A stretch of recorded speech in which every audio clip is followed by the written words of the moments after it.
Okay, imagine this. You're standing on what used to be a historic garden, right? Beautifully kept. Meticulously manicured, yeah. Exactly. But now, according to our sources, it's paved over, concrete. Quite a stark image. And right there, on that spot, you're hearing these grand visions of national prosperity, huge investment figures being thrown around, promising like a golden age. Staggering numbers. Then picture the complete opposite.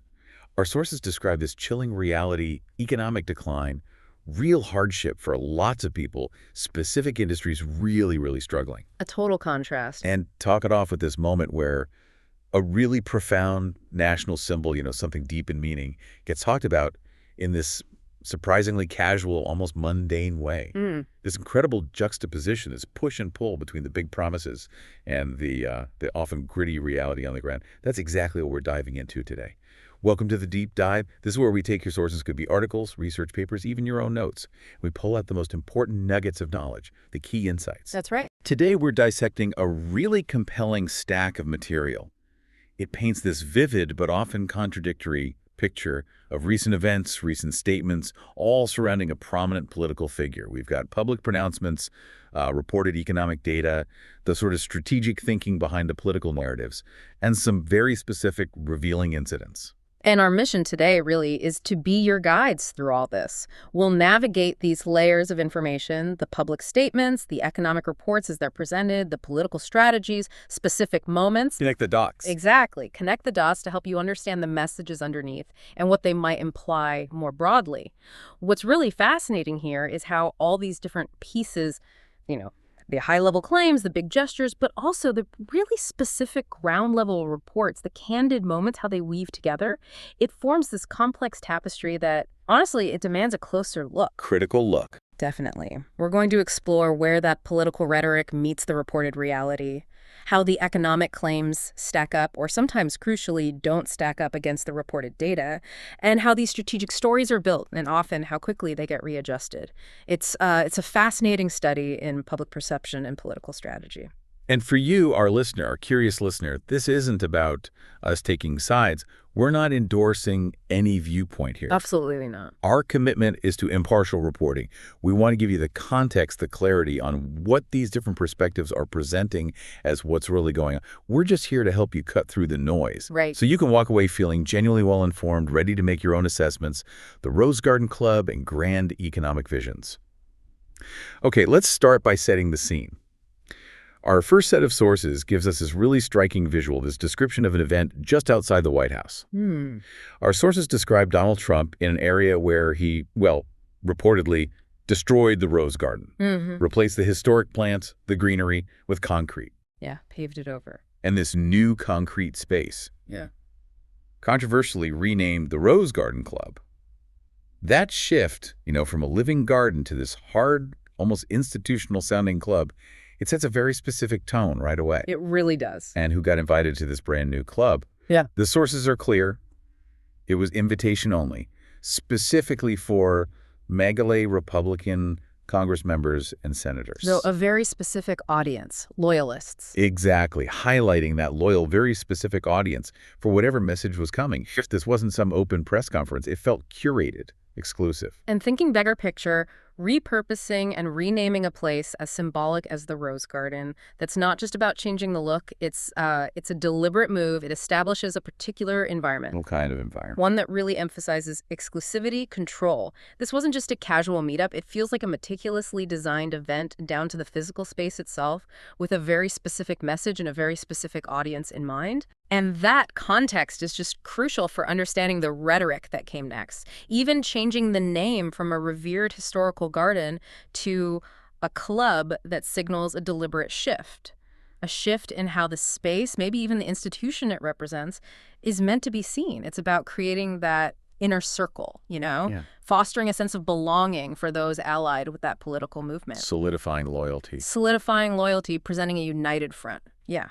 And Trump's greeting to these folks was apparently quite specific, almost like an initiation into this new inner circle. He reportedly asked them, "You know why you're here, why I'm inviting all of you here." Setting the stage. Then he calls it, "This is a very exclusive club, even the greatest club imaginable." The Yeah. sources really hammer home this focus on exclusivity. Hmm. He apparently elaborated on the purpose, too, saying, "You're the first ones on this great place. We call it the Rose Garden Club, and it's a club for senators, for Congress people, and for people in Washington, and frankly, people that can bring peace and success to our country." Wow, so framing them as vital. Not just guests, but vital agents for national success. Like they have this shared mission, this elevated purpose. Right. And then there's this odd little detail, almost anecdotal, about the rain. Trump apparently explained why they were the first ones on the concrete. He mentioned, it rained last night. I had the high-tech guys were going to hear, and they didn't want to have rain on top of their beautiful heads. Huh. That's specific. It is peculiar, isn't it? Kind of a humanizing touch, maybe, Right. but Yeah. it adds to this narrative of a personalized, very managed environment. Like every detail, even the weather, was considered for this exclusive group. And that really raises a crucial point, doesn't it? What's the function of putting so much emphasis on exclusivity, on this shared purpose in that kind of setting?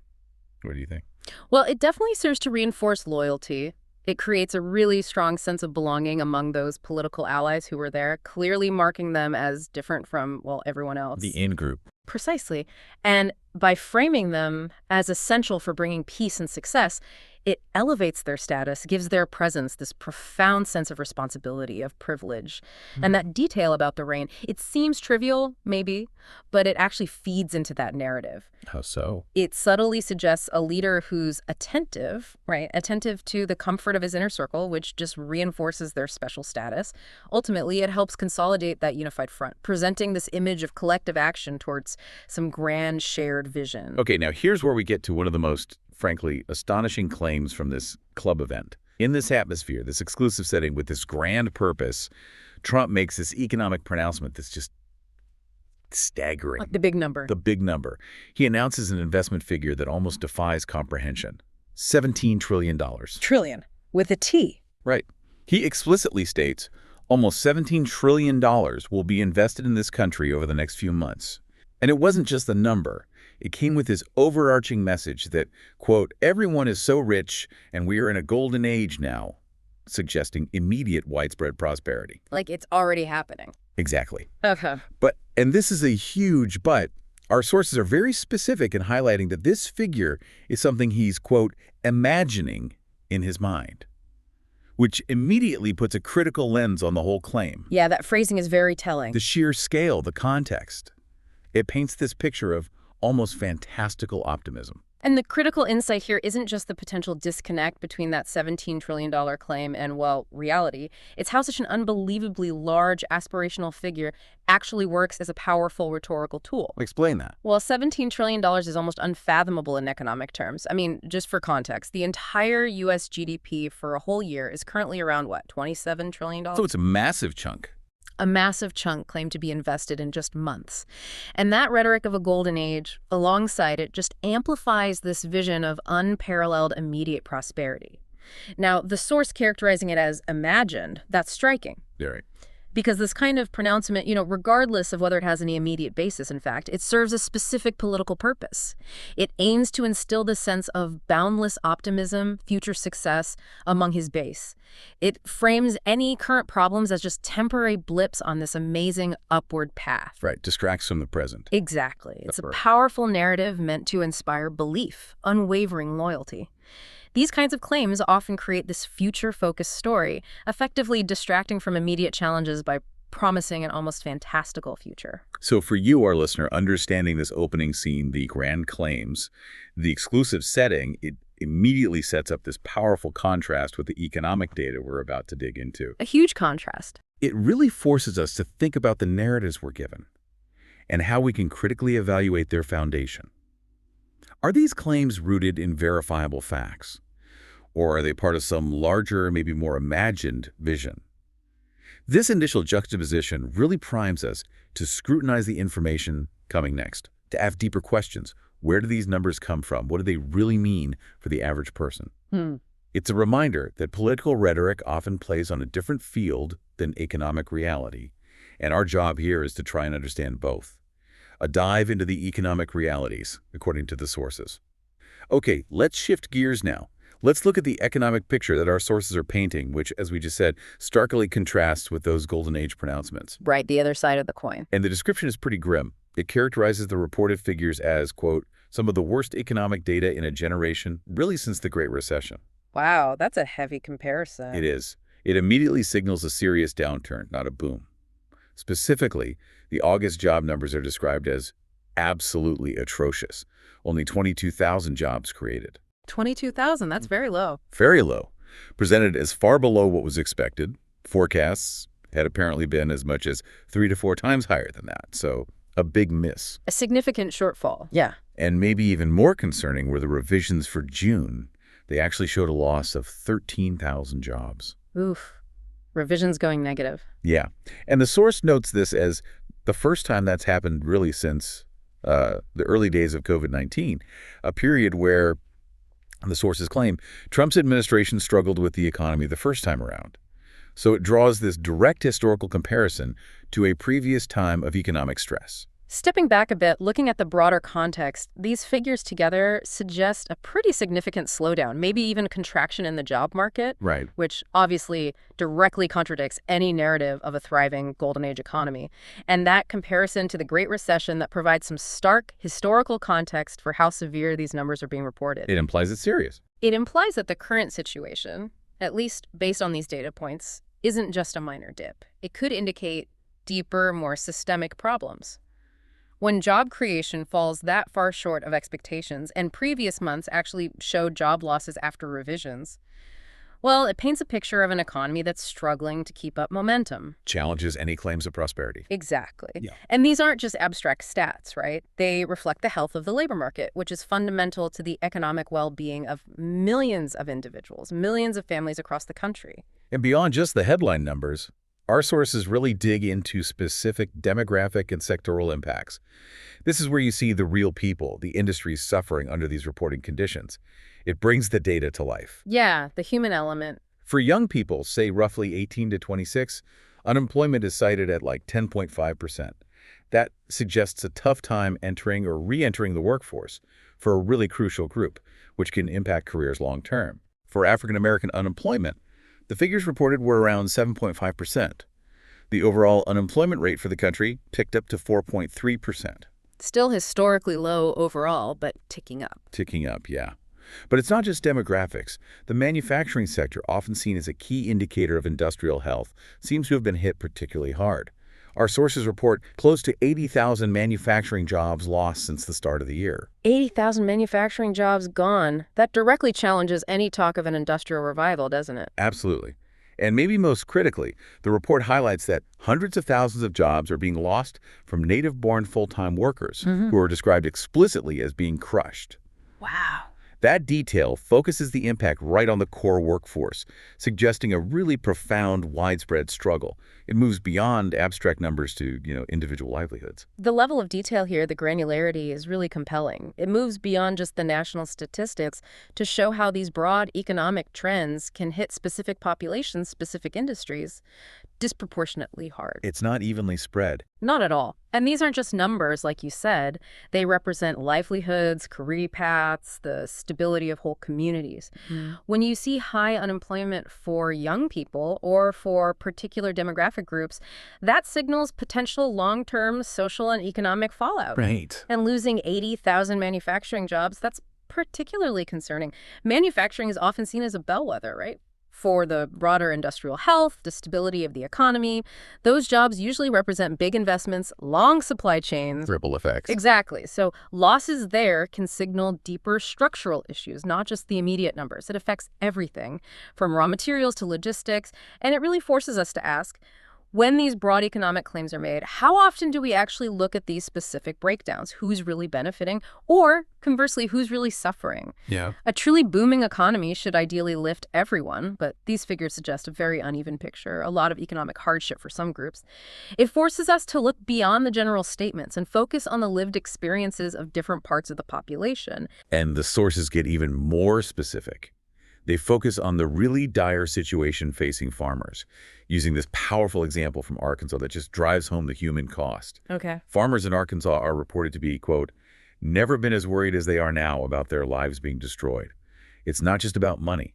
It sounds like existential dread for their livelihoods, their whole way of life. That's intense. They're facing specific problems. Fertilizer costs, through the roof, making everything way more expensive, cutting into already tight margins. Plus, the countries they usually would export to aren't buying their products anymore in retaliation to the United States tariffs. Ah, the tariffs. A direct link between national policy and individual hardship. Exactly. And the report includes this clip where farmers are warning they're going to lose 25 or 30% of the farmers in this country if they don't do something. A huge percentage. It highlights this sense of urgency, desperation. These farmers apparently gathered to speak to representatives of Arkansas leaders to share the urgency that something needs to be done. It's just a powerful example of the direct impact of these broader economic and trade policies on a really fundamental part of our economy. And this situation really prompts a crucial question about those ripple effects, doesn't it? The ripple effects of national policy decisions, especially things like tariffs on specific economic sectors and the real people working in them. Unintended consequences. Potentially. While tariffs might be intended to protect certain domestic industries or maybe exert international pressure, the experiences of these farmers really vividly show the severe consequences they can have for others.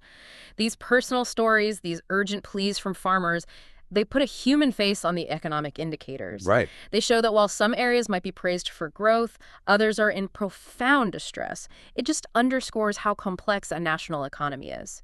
Experiences vary dramatically across industries, across regions. Yeah. And it also highlights the critical role of political leadership, not just in setting policies, but in understanding and trying to mitigate their local impacts. That call for help from farmers, it's not just an economic plea, it's a social one. It affects communities, a way of life with deep roots in American culture, and, our food supply. So given all these challenges, manufacturing down, native-born workers losing jobs, farmers struggling, you have to ask, where is any job growth happening, according to these sources? Good question. It seems to be a very, very narrow slice of the economy. The sources say the only area where jobs were created are healthcare, health sector jobs. Okay, healthcare. Oh, wait, there's more specific detail. Only the part-time jobs for foreigners. Ah, part-time, and specifically for foreign workers. That's quite specific. It's a significant distinction, right? It implies that whatever positive movement there is in the job market is highly concentrated and maybe not a sign of broad economic strength. And the overall economy, as the sources describe it, a frozen job market and surging inflation. It just further emphasizes these challenging, stagnant conditions that really stand in stark contrast to any golden age talk. What's particularly compelling to look at here is just how specific and limited that reported job growth is. If job creation is only happening in certain, often part-time sectors, and specifically for non-native workers, well, that just doesn't line up with a narrative of widespread economic prosperity for the whole labor force. Not at all. This kind of nuanced detail is absolutely crucial for getting the full picture. For you, our listener, grasping this context is vital because it suggests that while maybe certain niches are expanding, the broader economy seems to be struggling to create robust, full-time jobs for its diverse population. It highlights this potential segmentation in the labor market, where different groups are having vastly different experiences, different opportunities, different challenges, and that makes those generalized claims about overall economic health potentially quite misleading. And speaking of numbers, especially these huge numbers that might seem a bit detached from reality, Yeah. let's talk about a truly revealing moment. It ties directly back to those grand investment claims we heard earlier. Okay, the hot mic moment. The hot mic moment. Our sources detail this dinner that happened the night before that Rose Garden Club event. It involved various tech executives, including Mark Zuckerberg. Right. And this isn't just a casual dinner. It feels like a peek behind the curtain, how some of these figures might operate. Zuckerberg was apparently caught on a hot mic, basically admitting to Donald Trump that he and Donald Trump were just making up numbers in terms of what Meta Facebook would be investing. Wow. Admitting it on a hot mic. Caught on tape. The specific exchange reportedly captures Zuckerberg stating, I think it's probably going to be something like, at least $600 billion through 28 in the U.S. $600 billion. Another huge number. And Trump's response, "Thank you, Mark. It's great to have you." Now, the source's interpretation of this incident is that they are, quote, making up numbers. And the source posits that they're mocking you, they're mocking me, they're mocking all of us, suggesting they think this is a big game and continue this fraud. Strong words. Looking at the bigger strategic picture, that interaction is incredibly significant. It suggests a casual approach to extremely large financial figures. Casual is one word for it. Figures that represent massive economic activity, huge public impact, and, as the source indicates, it suggests a potential disregard for accuracy in public statements, especially when those statements are meant for public consumption, meant to influence market perceptions or political narratives. This really forces us to ask questions about the nature of public discourse, about verifying claims, especially from figures with that much authority and influence, whether they're political or corporate. When such massive numbers are openly admitted to being made up, it kind of challenges the whole foundation of trust in official statements, in economic forecasts. But it undermines it completely. It underscores this idea that certain figures might see public claims not as factual reporting, but maybe as rhetorical tools in a larger game, designed to project an image rather than reflect reality. For you, our listener, this incident could be a really potent example of why critically evaluating presented figures, especially the really grand ones, is just paramount. Question everything. It reminds us to question the basis of every large number presented, no matter who is presenting it. So ultimately, how does this shape your perspective listening to this? When you hear headlines or these big pronouncements about massive investments or a golden age, this section really highlights why it's so important to look beyond the surface. Dig deeper. These sources offer a very different view of the economic reality on the ground. They give specific data points, real-world impacts that can challenge those prevailing narratives. And that hot mic moment in particular, it's such a stark illustration of how easily numbers can be presented, maybe even fabricated, in these high-stakes situations. Yeah. It's really a call to active, maybe even skeptical listening, encouraging you to always ask, okay, where's the evidence? Who's really benefiting here? And what are the actual verifiable numbers on the ground? The blame game and shifting goalposts. Okay, so given this challenging economic picture that our sources are describing, it's maybe not surprising that a narrative has popped up around who's to blame. The blame game. The blame game. And also, when things might actually get better, our sources describe this strategy pretty bluntly. They compare Trump to Bernie Madoff, calling him a Ponzi schemer who was exponentially more damaging. That's a very strong comparison. It is. And the Ponzi analogy is key here. It suggests this continuous deferral of real accountability. The strategy described is to move the benchmarks over and over and over again, and they hope that their marks will just continue to buy it. Always promising improvements are coming, always just over the horizon. Keep the faith, basically. Exactly. And this fraud, as the source calls it, is deemed powerful not just because of the promises themselves, but because of the alleged role of what the source calls state regime media, known as Fox. Figures like Laura Ingraham and Jesse Waters are described as good brainwashers who know how to do this like magicians, to infect the minds and poison the minds of people. Wow, accusing them of deliberate manipulation. It's a strong accusation about deliberately manipulating public perception to keep belief alive, even when there's contradictory evidence. Yeah, that direct analogy to a Ponzi scheme is quite striking. It implies that continuous deferral of accountability, that reliance on faith and future success rather than present, verifiable results. Yeah. In a financial Ponzi scheme, right, new investors get paid with money from later investors, creating this illusion of profit until the whole thing collapses. Until it can't sustain itself. Exactly. Applied to economic or political narratives, it suggests this pattern. Make grand promises, and when they don't happen, instead of admitting failure, you just push the timeline for success further out, always promising the real gains are just around the corner. Next year, maybe the year after. Right. And the source describing certain media as state regime media that highlights the alleged role these specific information channels play in keeping those narratives going. It suggests a deliberate, effective strategy to influence public perception. And this really prompts a crucial question about the power of media in shaping public understanding, public trust, especially when economic realities might be sharply different from the story being told. How belief is maintained. Exactly. How belief can be maintained even facing contradictory evidence through consistent messaging and potentially the strategic manipulation of expectations. So let's look at how those economic benchmarks are reportedly moving, really illustrating this deferral tactic. Our sources remind us that Trump promised on day one that he would make things better right away. Immediate results were the promise. Immediate gratification, yeah, that was a cornerstone of his initial economic message. In fact, our sources note that previous economic outlooks from places like the Wall Street Journal, The Economist, had described the economy under the previous administration as a Goldilocks economy. Inflation was heading down, implying things were getting things under control. So a very different picture previously. But now, the narrative has completely shifted. Trump is reportedly saying that the economy is actually not going to be good this year. It's not going to be good next year. Mm-hmm. Now, in 2026 and 2027, we may see things starting to get better. 2027? That pushes the recovery horizon way, way out. Much further out. He apparently expands on this future promise, too, stating, our big year won't be really next year. I think it'll be the year after, because when these plants start opening up, it takes a period of time to build them. We're going to have a tremendous job growth.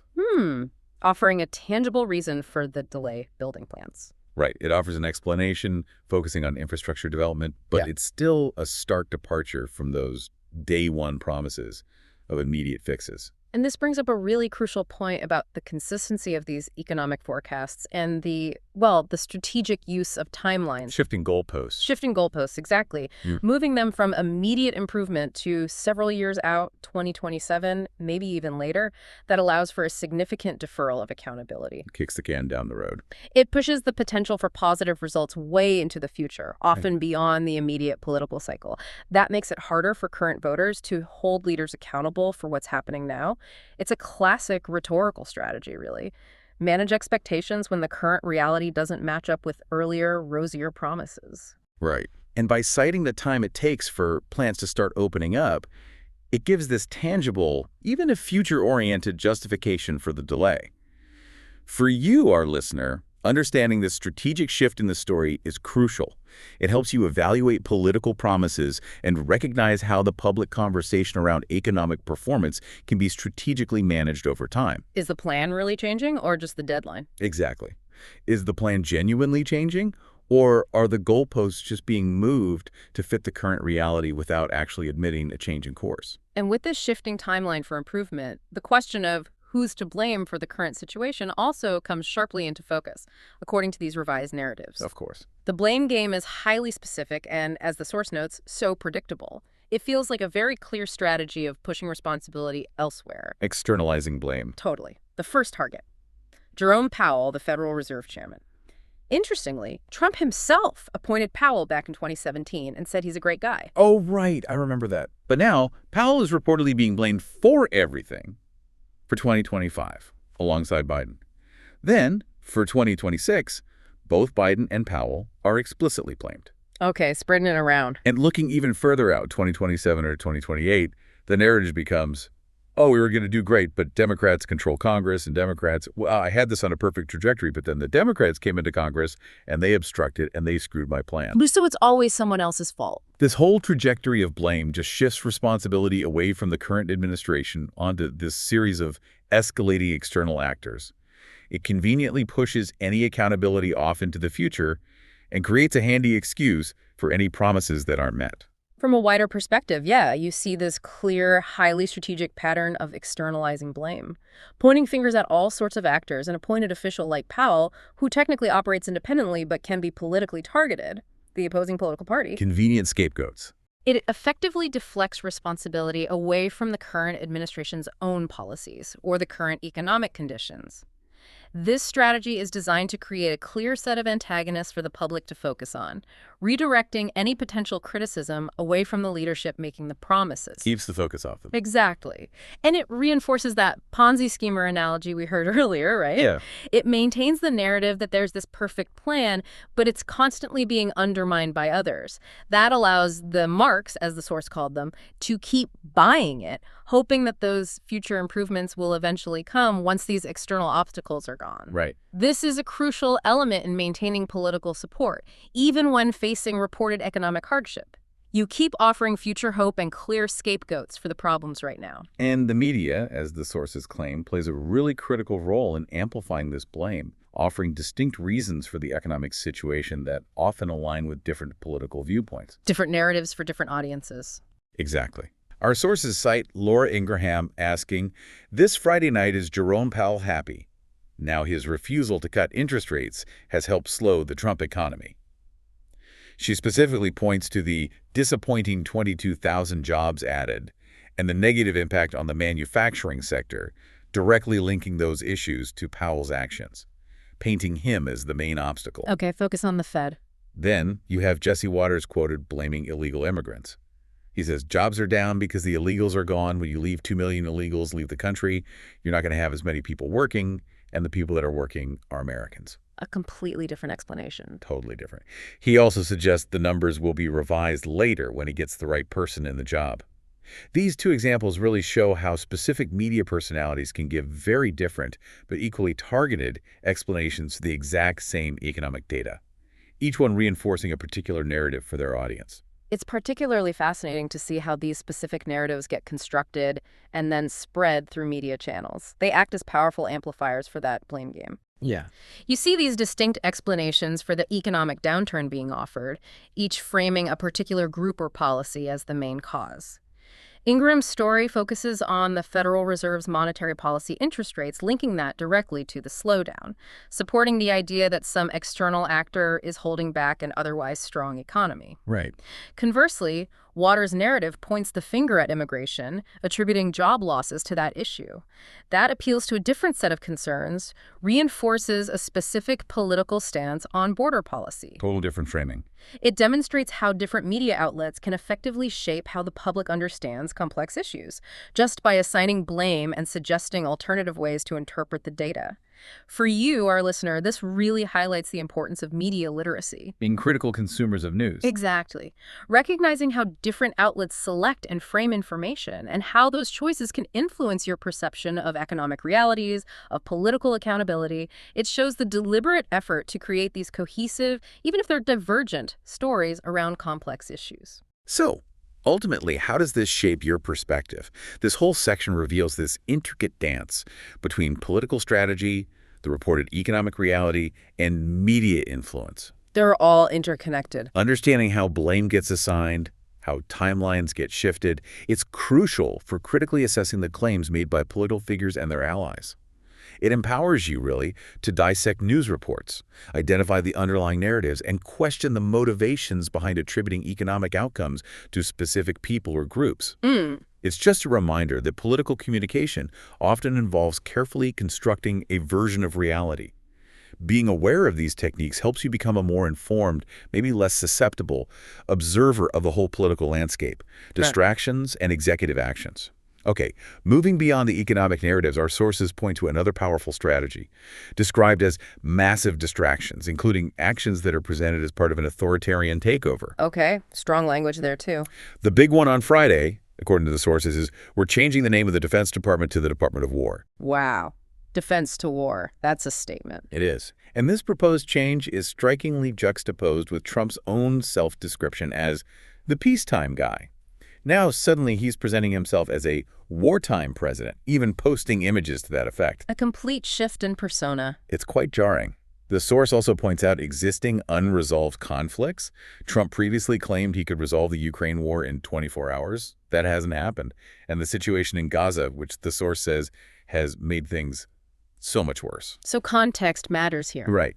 This context of unfulfilled promises, escalating global tensions, it makes the proposed name change even more resonant. It suggests a really dramatic pivot in national policy or posture. From a broader view, changing the name of a fundamental government department like that carries immense symbolic weight. It's not just a name. Not at all. Shifting from defense to war projects a dramatically different posture onto the world stage. It suggests offensive capability, aggressive intervention, rather than just defensive readiness and deterrence. Changes the whole field. It's a profound philosophical shift, potentially, in how a nation sees its role in international affairs. And it forces us to ask, how do these symbolic gestures influence perceptions, both at home and abroad, of a nation's intent? Especially when current conflicts aren't resolved and those previous peace promises haven't materialized. What's the goal? Well, it could be seen as an attempt to rally support around a more assertive foreign policy, maybe. To project this image of strength, unwavering resolve, regardless of the practical implications or the existing diplomatic hurdles. It's a powerful psychological tool, really, aimed at shaping public opinion and signaling a new, potentially more confrontational direction in national security. But the immediate question that probably jumps out for a lot of people is this name change even legal? Good question. Does he have the authority? Our sources strongly suggest he does not. The source clearly states, Trump doesn't have the legal authority to change the name of the Defense Department. It requires a congressional act. Ah, so Congress needs to approve it. That's what the source says. A significant point, highlighting a potential overreach of executive power. But despite this apparent legal boundary, the sources describe guys who start removing the letters and they just take the letters down like a dictator, suggesting the change is proceeding anyway, regardless of the established legal process. Just doing it unilaterally. Presented that way, Yeah. as a unilateral executive action. Adding to this, a White House fact sheet obtained by CBS News reportedly stated the Trump administration argues that the term Department of War conveys a stronger message of readiness and resolve and reflects its unmatched power as the strongest and most lethal fighting force. So that's the official justification, projecting strength. Exactly, explicitly linking the name change to a desired perception of strength. What stands out so vividly here is the apparent disregard for the established legal processes. It suggests an emphasis on symbolic action, on executive authority, over procedural adherence and legislative consent. The symbol over the process. Potentially. The fact that the change is reportedly happening despite lacking congressional approval, that highlights a fundamental tension between presidential power and the rule of law. Checks and balances. Exactly. And the justification given, emphasizing readiness and resolve, unmatched power, that lines up with the wartime president persona we talked about. It aims to project this image of decisive strength. But it forces us to ask about the boundaries of presidential power, the implications of these kinds of actions for democratic governance. Yeah. When executive actions reportedly bypass legislative requirements, it can signal a shift towards a more centralized, maybe less accountable form of government. That has significant implications for constitutional checks and balances. For you, our listener, this incident really underscores the importance of scrutinizing not just what is being done, but how it's being done. Does it follow the rules?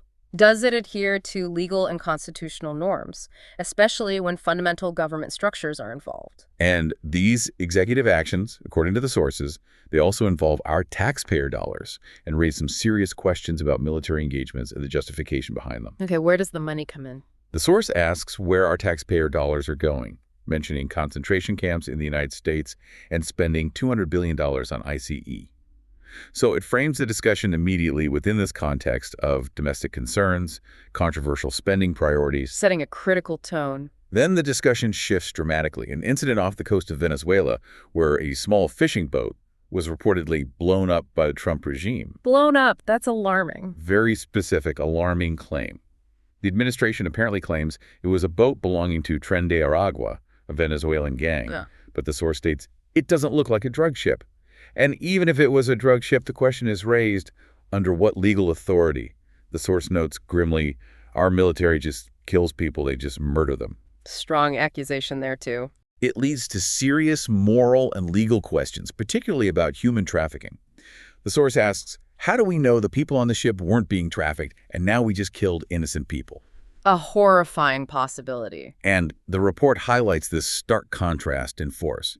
4 ships off the coast of Venezuela, a nuclear submarine, against a 16 to 24-foot boat that doesn't even have enough fuel to get to the United States. The source just asks emphatically, what the hell are we doing here, folks? Conveying profound skepticism about the proportionality, the justification for the whole action.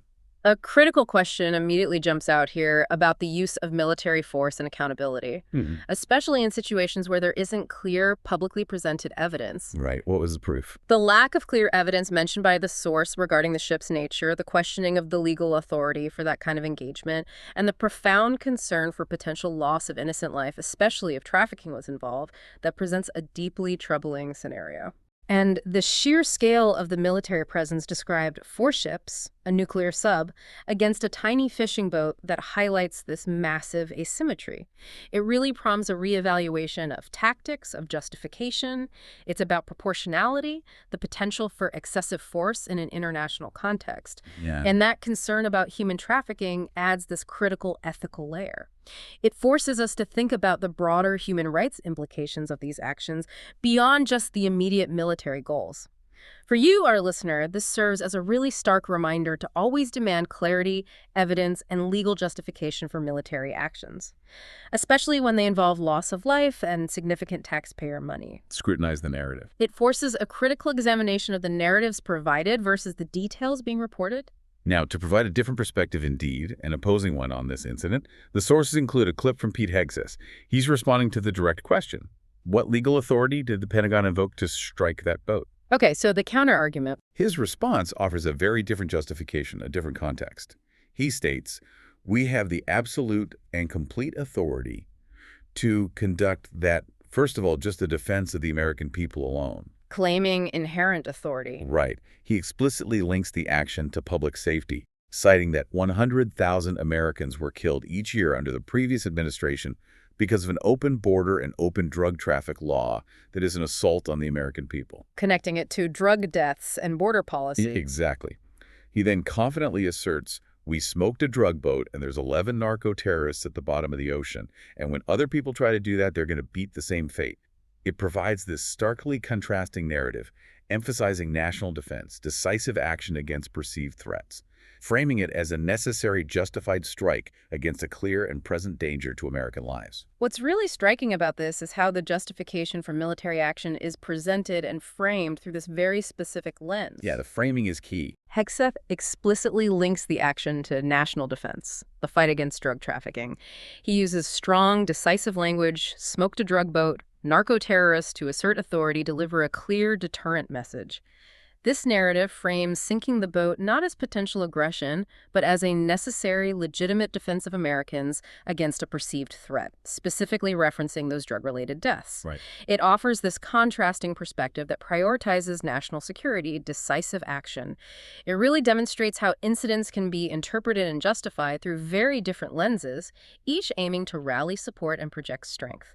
For you, our listener, understanding these differing justifications is crucial. Seeing both sides. It highlights how complex events can be simplified and framed to support particular political agendas, how easily a narrative can shift from one of maybe questionable legal authority to one of righteous defense, just depending on who's telling the story, what specific aspects they choose to emphasize, and who their audience is. Before we move off these executive actions and their justifications, there's one more critical economic indicator from our sources worth highlighting. It's separate from the more dramatic distractions we just discussed, but it's important. The U.S. housing market. Yes, housing. Always critical. It's reportedly seeing a record imbalance. Sellers are outnumbering buyers by over 500,000, described as the largest gap ever created. 500,000 more sellers than buyers? That's a huge gap. It's a significant indicator of stress in a really fundamental sector of the economy, one that directly impacts the wealth, the stability of millions of American households. The underlying question here really relates to the health and stability of that fundamental sector, a sector that directly impacts individuals, families all across the country. Absolutely. A record imbalance like that, where sellers significantly outnumber buyers, it suggests pretty significant underlying issues. Could be housing affordability, could be supply, could be demand, could be uncertainty.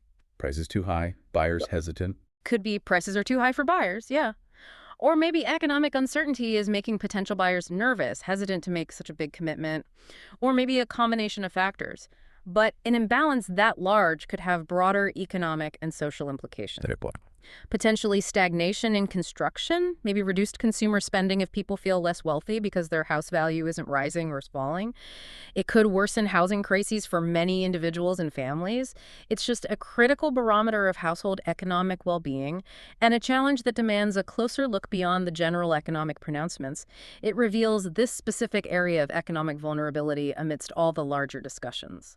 So ultimately, how does this shape your perspective? This section really dives into the strategic use of distraction, the exercise of executive power in controversial ways, and the complex, often contentious nature of military actions. A lot to unpack there. It underscores the critical need to scrutinize claims of authority, the justifications for actions that have really far-reaching consequences both here at home and internationally. From the legality of changing a department's name to the moral and legal questions around military engagements, these incidents challenge you, the listener, to look deeper, question the narrative, and understand the various perspectives at play. A moment of symbolism. Okay, finally, our sources end with this powerful, though brief, moment. It offers a different kind of insight, maybe into public perception, into symbolism. A quieter moment. Yeah. During one of those disastrous press conferences, as the source calls them, Donald Trump is given an American flag as a gift. is from a constituent from Tennessee. Okay, a gift presentation. The constituent presented saying, "Will you go ahead and I'd like to leave you with this gift from a constituent back in Tennessee." Trump's response is captured directly. Oh, I could use that at night as an American flag. That's very nice. I like that. Thank you, Mr. President. Thank you very much. That's very nice. I could use that at night. That's the quote.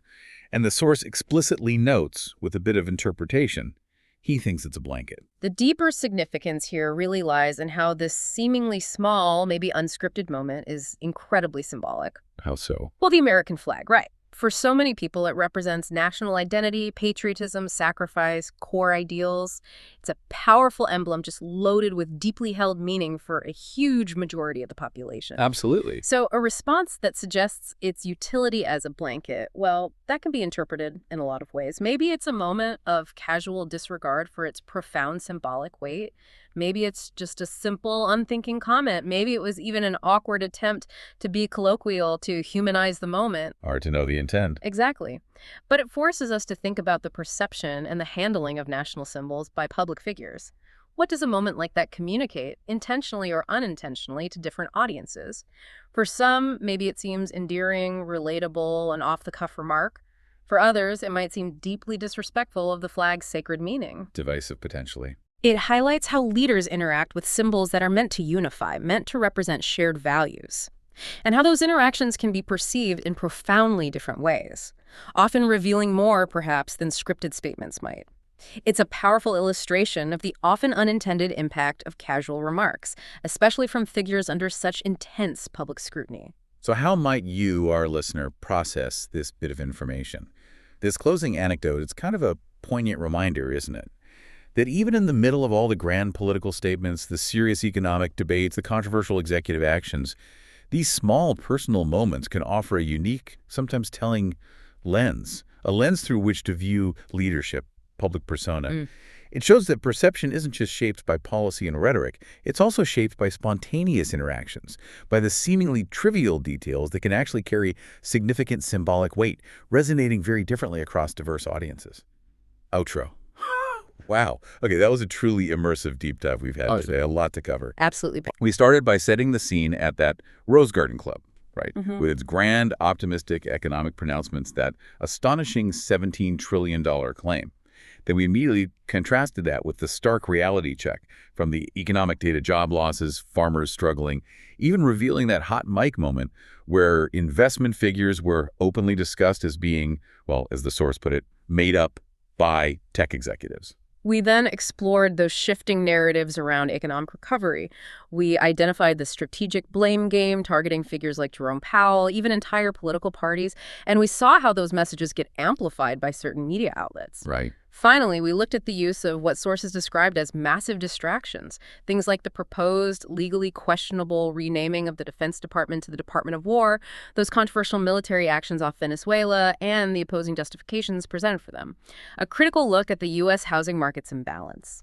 And it all culminated in that striking symbolic moment involving the American flag being casually interpreted. So for you, our curious learner, we really hope this deep dive has helped cut through the various layers of information, providing not just the raw facts from our sources, but also that essential context, those connections, to truly understand the complex, often contradictory picture being presented. Hopefully clearer now.